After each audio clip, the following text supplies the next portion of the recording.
In today's video, once again, I'm going to show you another movement and the nervous system retraining exercise and to improve your scoliosis and functions for a long time. If you haven't watched my previous videos, in the last one, I introduced movement retraining, nervous system retraining exercise you can do sitting in a chair. And then the other videos where I talked about how scoliosis affects your body and then functions, and then why stretching and strengthening the muscles aren't enough to improve your scoliosis. And please be sure to watch those videos. They're really helpful for you, and I'll put the links down below. Understanding those ideas and why that we continue to struggle with the same conditions, and why is it stretching, strengthening are not enough. It's very important. And then why do we have to retrain our nervous system and the brain and the movement patterns in order to change scoliosis and then functions. So watch that later when you get a chance. So let's get into today's movement practice.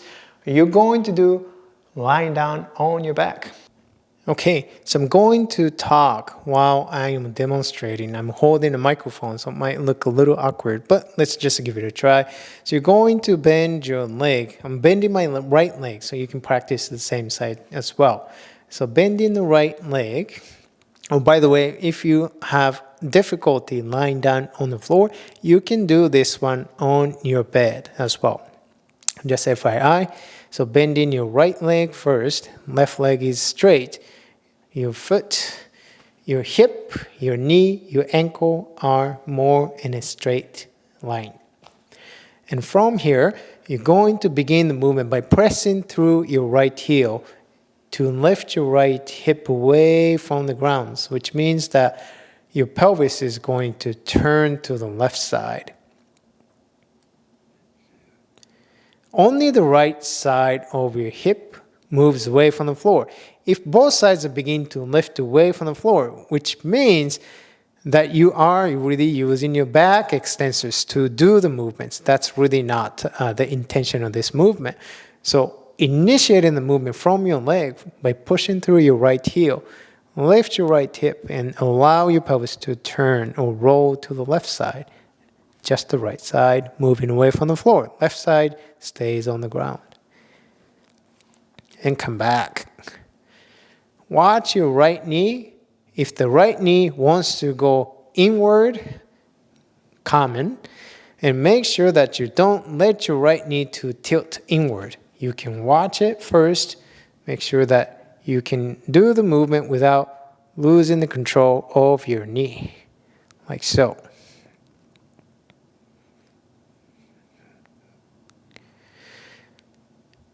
Starting with this movement first, but when you do this movement, make sure that you're not really trying to do too much. Well, how do you know you're doing too much? If you feel strain in your back or you strain in any parts of your body, that means you are doing too much. You're efforting too much. Initiating the movement from the legs just enough that you can feel that rotation, lifting of the right hip. Okay, so this is the first part. And now, okay, we're reminding you, this is to retrain your brain, retrain your nervous system to change your movement patterns, to improve your scoliosis, which means that lateral curvature of your spine and that movement patterns that is contributing to the scoliosis, right? Now, adding the movement of reaching your right hand down towards the right ankle, whether you can touch it or not, how far you can reach it, it doesn't matter. Don't make it a goal. In other words, it's not a stretching exercise, right? It is, after all, it is the retraining and teaching your brain, teaching your nervous system of these movement patterns. As you do this movement, you can move your head with it too, so that you can slide your head together. What happens is when you do this, when you add these movements, then you're exaggerating the C curve of your spine. So you can feel the right side is shortening and your left side is elongating, right? And stay within your comfort. You may only move a tiny bit, and that's fine. It's the pattern movement. It's the pattern of the movements that you want to really be clear. It's not how far you can move, so don't emphasize on the range. I am doing it so that it's easier for you to see, so I'm kind of doing it in a big range for you. But it has nothing to do with your own body, so please pay attention to your body, your comfort. Please, because only you can control that. I cannot. I can only guide you and remind you. Here. So, is this your habitual direction or non-habitual direction? And based on how you feel, the ease of the movements. If it feels easy, natural, familiar to you, not necessarily comfortable, but it feels easy because you know the movement patterns well. That means that's your habitual direction, and that's your scoliosis pattern. You want to still train into your habitual direction, exaggerating a little bit, making it even more pronounced, just for the purpose of teaching your brain of your own habitual patterns. That's helpful. We'll do it about 5 times slowly. And once you're done in 5 times, and then you switch legs. Straighten your right leg and bend your left leg, and then you push through the left heel. First part is just to practice lifting your left hip, initiating the movement from your leg, not from your low back. Low back stays easy, relax, ideally. Do it slowly, and again, don't focus on the range. Keep the knees stable, steady. Now adding the sliding your left hand down towards your left ankle as you lift your left hip. Now you're going to be moving your spine in the opposite directions, the C curve in the opposite directions. Is this your habitual direction or is this your non-habitual directions? You can, in the comments, then write down which is your habitual direction. One side is easier, more familiar to you, more known to you. That's your habitual. If it is a non-habitual, it feels quite awkward, quite difficult. Like as if you've never done this movement, it feels quite strange to do that. And that's okay, but be gentle. Be gentle. You do it about 5 times, right? Becoming aware of this pattern and coming back. Just like the previous video, once you're done on one side, then the other side. It doesn't matter which side you start with, but I typically prefer to start with the the habitual side, and then move on to the non-habitual side. And then after that, and then you bend both legs. And then you're going to alternate the movements. It's a bit difficult to switching my hands, holding the microphone, but I'll do it here. So I'm starting lifting the right hip, and then at the same time, I'm sliding right hand down and come back to the middle.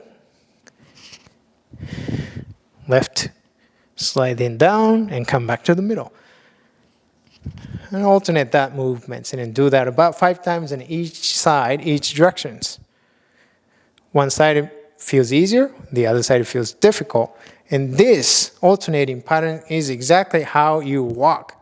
Your walking patterns will be reflected in these movements. One side is easier. You can see how you carry these patterns in your walking, which I'm going to have you experiment right after you're done with this one.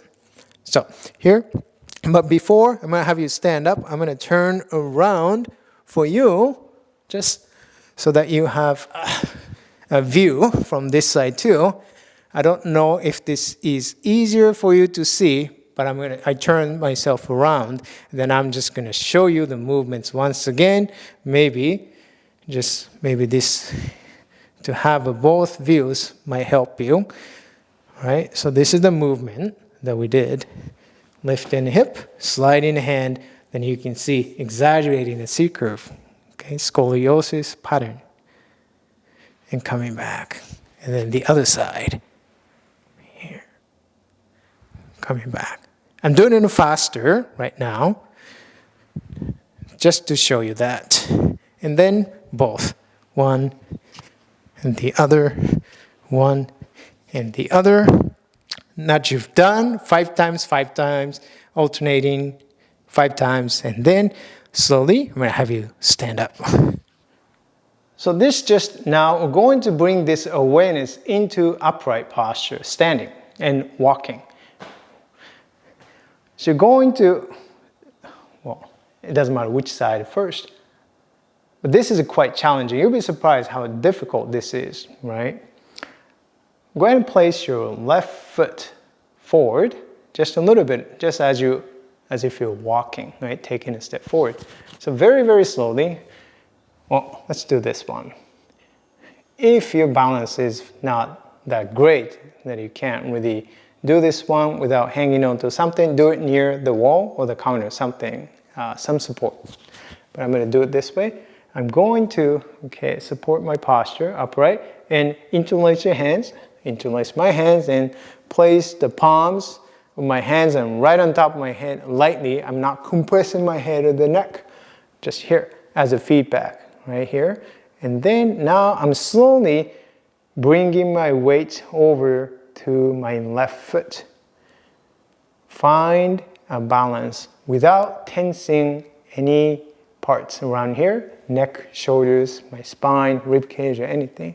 Okay, so I'm just taking my time to adjust my center, finding the balance so that I can actually stay there without feeling like I'm tensing, I can't breathe.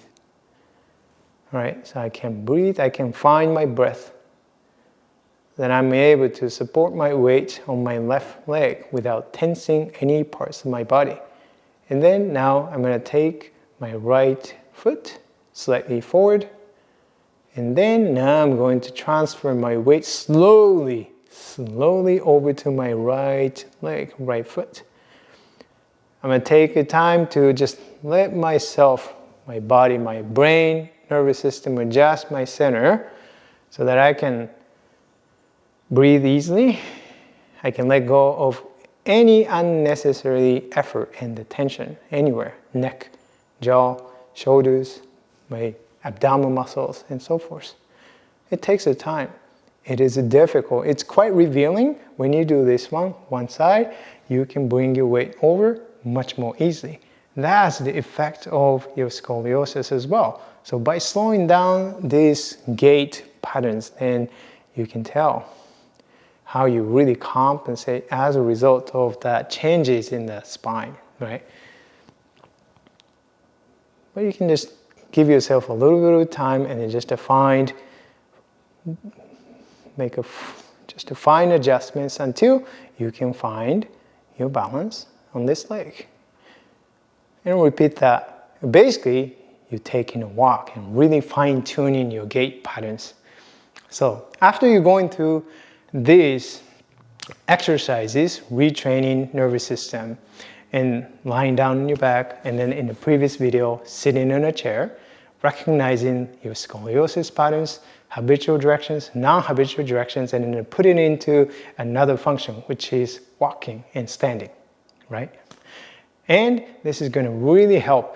And I hope this gives you my insights on how to improve your scoliosis and what it really means to improve the functions and that is affected by your scoliosis. It's not about, just moving the spine and stretching and strengthening the muscles and to correct the muscle imbalances. Muscle imbalances develop as a result of your compensated movement patterns and your habitual movement patterns. So then you have to become aware of your own habitual movement patterns in order to change those. And then that is going to really start to influence your muscle imbalances for better. Does that make sense? Hopefully that makes sense. I would love to hear your feedback in the comments and in the comment section below. And how these exercises and videos are helpful for you. And if they are, tell me and how they're helpful. And any questions, please write them down in the comment. And if you like this video, and please hit the like button. And if you're not subscribed yet, and please subscribe to my channel. I would really appreciate that. And Make sure when you subscribe to my channel and also hit the bell button so you get notified when new videos are posted every week.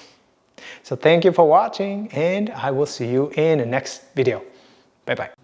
I want to let you know that you can join my free masterclass, Path to Comfort, Confidence, and Authenticity in Your Body. And this is an overview of my comprehensive movement course called Understanding How Your Body Moves Method. If you want to submit your application to this course, and you can do so in the master class. So I hope to see you inside the master class.